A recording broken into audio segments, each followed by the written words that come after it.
For coming, thank you. I'm a bit worried that this is going to go careering down this hill here, and I'm going to look like Ben Hur in the back of a chariot. So, but thanks all for coming. For they that are here to see this rally being led by the Green Brigade of the Ultras, I'm afraid I've got this is what you've got. I've had to take my specs off to read this as well. So there you go. However, we do have the Green Brigade here, we have the Ultras here, and we have fans of all shapes and sizes. But more importantly, we have the grannies and the grandas, the mammies, the daddies, the sons and the daughters. And we're all here for one reason, and that reason's behind us: Celtic Football Club. Our football club and your football club. Not a club that's a plaything for the billionaire Desmond family. Certainly not the club for soft seats, hospitality and handsome pay packets for the likes of Nicholson and Mackay. No, this is our club, it's our club. And now the past 20 years or so, those sitting up there, literally looking down on us, have willfully, deliberately and purposefully ran this club down until it's where it is now. Celtic, by any measures, is one of the greatest and most successful football clubs on this planet, but it's been led by donkeys. 2 lost cup finals in a row, 4 league games lost in a row, a 3rd manager this season, maybe a 4th soon, and humiliation on and off the park, and they see this as a success. They see this as a model, according to the Sunny, the largest shareholder, as having, and I quote, served this club well over the past 20 years. In these same comments, he also said, we will not be bullied by aggressive or irrational factions. Yes. We will not be railroaded by those whose only vocation in life is to be anti-establishment. I'll take that. And by those who try to degrade the club. Well, standing here makes me anti-establishment, and I'm proud to wear that badge. And we all should. And look at them stoning round about you. The same folk that travel across Scotland and Europe supporting this club. And ask, just who are the bullies? Because I'll tell you who the bullies are. The bullies are those that accuse individual fans of assault with absolutely no evidence. The bullies are those that ban fans groups without any justification or engagement. The bullies are those that claim that Peter Lawwell was forced out due to threats and intimidation, again without any evidence. The bullies are those that accuse a fan pointing his finger as waving a bladed weapon. This is a phone, just to be clear. No an Armalite or anything like that. The bullies are those that appear on radio and make wrongful and targeted attacks on individual members of the collective. We know who the bullies are, and it isn't any of us standing here today.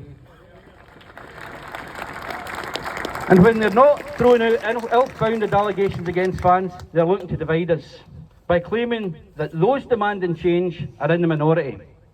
No, that's utter nonsense. And to be honest, as hard as it is to hear from the board and sections of the media, or those claiming to represent the fans, that this is a collective led by other groups, it's utterly heartbreaking to hear it from fellow Celtic fans.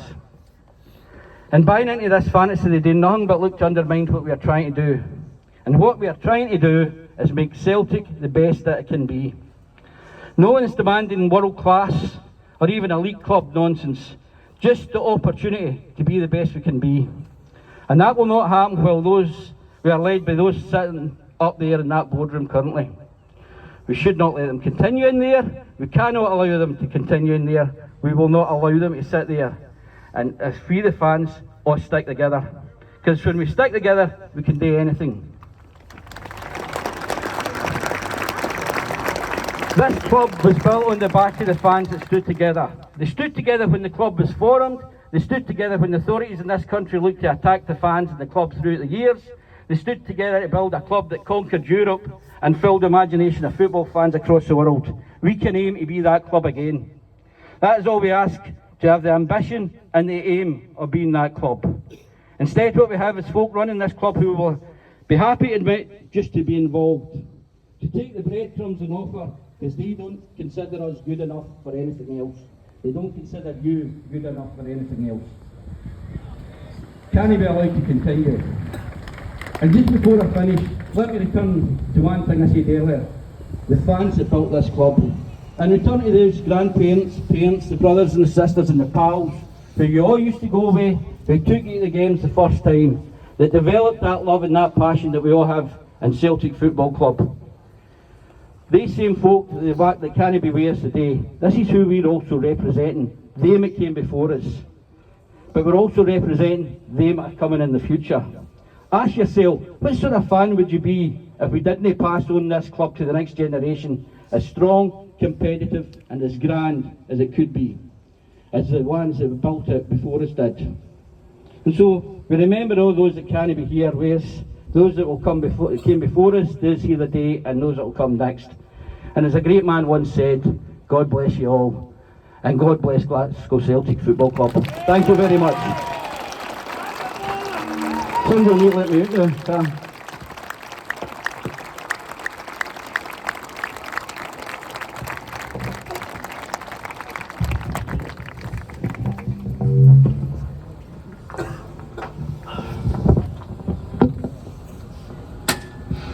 Let me lock myself in here and make sure there's not any catastrophes. Right, okay. Can people about halfway here, because I know that it's a little bit quiet, I'll try and shout as far as we possibly can. So first of all, just building on what Peter has already articulated and already said, first of all, I just want to take the time to thank every single person who's made the decision to come to the match early today, to send a message to the board behind me that we are here to demand change.